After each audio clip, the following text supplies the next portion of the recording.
Salut tout le monde, salut les cinéphiles, bienvenue pour une nouvelle critique. Alors aujourd'hui on va parler cinéma, on va voir. On va parler de Godzilla et Kong, le nouvel empire d'Adam Wingard. C'est parti. Le tout-puissant Kong et le redoutable Godzilla unissent leurs forces contre une terrible menace encore secrète qui risque de les anéantir et qui met en danger la survie même de l'espèce humaine. Godzilla et Kong, le nouvel empire, remontent à l'origine des deux titans et au mystère de Skull Island, tout en révélant le combat mythique qui a contribué à façonner ces deux créatures hors du commun et lier leur sort à celui de l'homme pour toujours. Bien, on va parler un petit peu cinéma. Enfin, cinéma, c'est un grand mot. On va parler de Godzilla, Kong, le nouvel empire d'Adam Wingard. Il n'y a pas longtemps, je faisais une vidéo sur Godzilla Minus One qui était un très bon film parce que ça reprenait toutes les origines du mythe avec une vraie fidélité, une vraie authenticité de la part des Japonais avec leur culture et leur créature.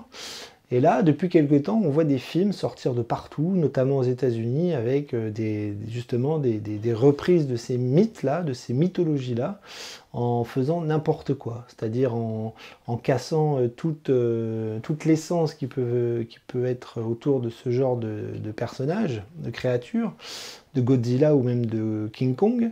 Et donc on se retrouve avec des machines à fric, des blockbusters américains hallucinants qui cassent absolument tout et qui n'a plus du tout aucune âme, aucune essence, aucune valeur. Voilà. Donc on les compte plus, hein. Dans les Monster Univers, on a eu des reprises de King Kong avec tous les films précédents. Et donc Adam Wingard, lui, s'est un petit peu mis là-dedans depuis deux films, avec Godzilla contre King Kong, et là qui reprend Godzilla et King Kong, donc la même série, le Nouvel Empire. Donc Adam Wingard, c'est comme un cinéaste qui était bien parti au départ, qui avait fait des films très intéressants, notamment les VHS, il avait fait Your Next, un super film que j'avais adoré, qui était un pamphlet familial horrifique, excellentissime.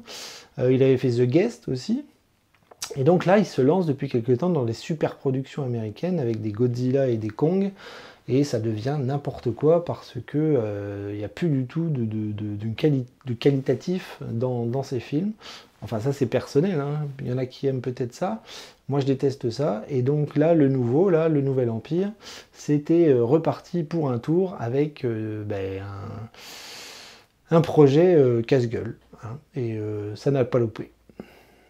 Alors, est-ce que j'ai aimé ou est-ce que j'ai pas aimé? Vous avez compris, hein, j'ai détesté ce film, c'est une catastrophe, c'est vraiment le genre de film que je ne supporte plus, le genre de blockbuster américain que je ne supporte plus. Certains diront que ce sont des films fun, rigolos, pas prise de tête, divertissants, assumés. Non, c'est des grands foutages de gueule, je pense. Ce sont des films qui sont quand même des films qui coûtent très cher, des films qui sont destinés à des grands publics, voire à des publics familiaux, et on leur fait avaler n'importe quoi. Et comme je vous ai dit, le plus grave, c'est pas ça, parce que des blockbusters ratés, il y en a beaucoup, c'est-à-dire que ça devient vraiment de la soupe pré-mâchée qui ravage le cerveau. Et je vous dis, moi, non, le plus grave là-dedans, c'est de s'attaquer à des mythes, à des mythologies fortes, que peuvent être des mythologies japonaises ou des mythologies américaines, et de rassembler ces deux créatures, Kong et Godzilla, ensemble pour en faire des trucs complètement ridicules. C'est grave, c'est très grave, parce qu'il n'y a vraiment pas du tout de quoi rire, il n'y a vraiment pas de quoi se prendre ces films-là à la légère, parce que c'est des mythes trop importants. Comme je vous avais dit dans Godzilla Minus One, toute la mythologie autour de cette créature qui était l'après-guerre, le traumatisme qu'avait vécu le peuple japonais à travers Godzilla, c'était quelque chose d'important. Et Kong, c'est pareil, c'est né d'un cinéma américain d'époque fantastique où arrivaient les effets spéciaux, où arrivaient aussi les nouvelles techniques, les nouvelles technologies cinématographiques de l'époque. Et après, on a créé un personnage de King Kong qui était aussi une magnifique allégorie, une magnifique métaphore autour de l'espèce animale face à l'espèce humaine qui, pour le coup, inversait les rôles dans King Kong où on voyait un animal avec du cœur et des êtres humains sans cœur. Et donc il y avait toute une métaphore là-dessus entre toutes ces histoires autour du singe. Et là, on arrive à en faire des films complètement ridicules où on humanise tellement les créatures, que ce soit le singe ou la créature marine de Godzilla, et on en fait des trucs complètement débilissimes, et en plus très très moches.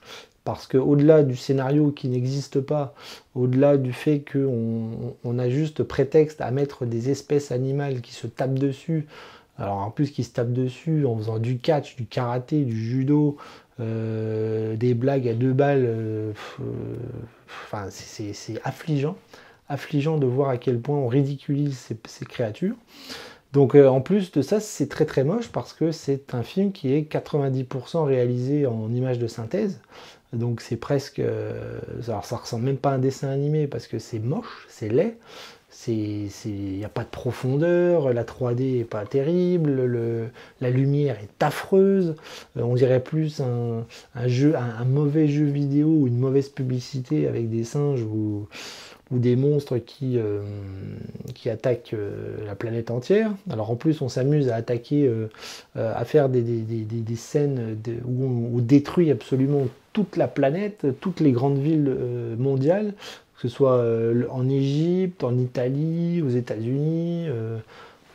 Enfin je sais pas, on dirait que c'est un film qui est créé par un enfant de 2 ou 3 ans qui veut tout casser, qui réfléchit pas, voilà, c'est le retour à l'état sauvage dans l'écriture cinématographique ou dans la réalisation ou dans la mise en scène.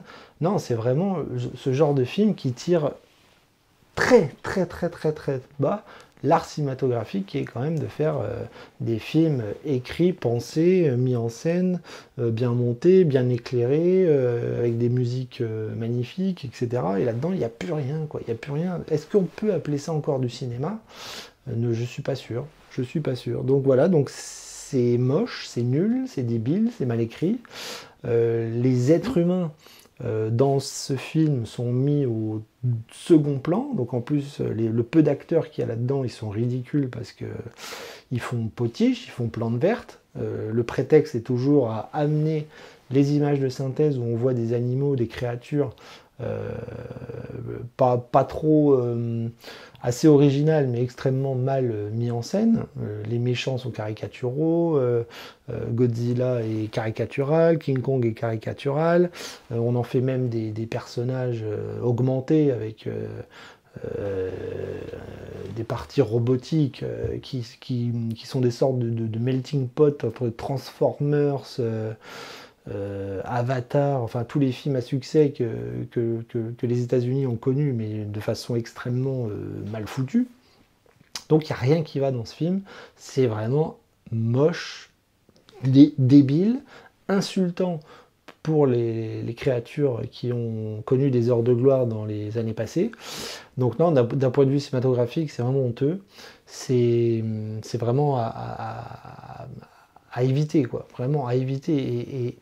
Et moi, ça m'emmerde de voir des films qui abrutissent autant, qui abrutissent autant les masses à ce niveau-là, avec des films qui sont vraiment laids, débiles, mal écrits. Enfin, voilà, je l'ai dit 15 000 fois. Mais vraiment, film à éviter. Film vraiment qui prend vraiment le public pour des cons. Et ça, je ne supporte pas. Eh ben ma note, elle est assez évidente, hein. J'ai mis un C-, c'est-à-dire c'est la note la pire que je peux mettre pour un film. Alors là, depuis que j'ai commencé mes vidéos, j'en ai pas mis beaucoup, des notes comme ça, mais là, voilà, je me dois aussi de regarder les films qui sortent un petit peu partout. J'adore les blockbusters, j'adore les films divertissants, les grosses machines, les films qui coûtent très très cher, mais quand ils sont bien faits, voire quand ils sont intelligents. Voilà, je vais pas vous dire qu'en ce moment il y en a beaucoup, mais voilà, je m'intéresse à tous les films. Là, j'avais vu Godzilla Minus One, donc je voulais voir celui-là pour voir un petit peu le décalage qu'il pouvait y avoir entre les deux, et donc j'ai pas été déçu. Mais non, non, c'est une note catastrophique, c'est presque un 0/20. Et voilà, film qu'on ne peut absolument pas défendre dans sa globalité. Eh ben, on va conclure avec cette petite critique qui, je l'espère, ne vous aura pas donné envie d'aller voir ce truc. Vous allez être extrêmement déçus.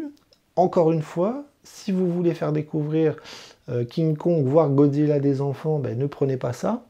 Prenez les originaux, prenez les premiers, prenez les films qui sont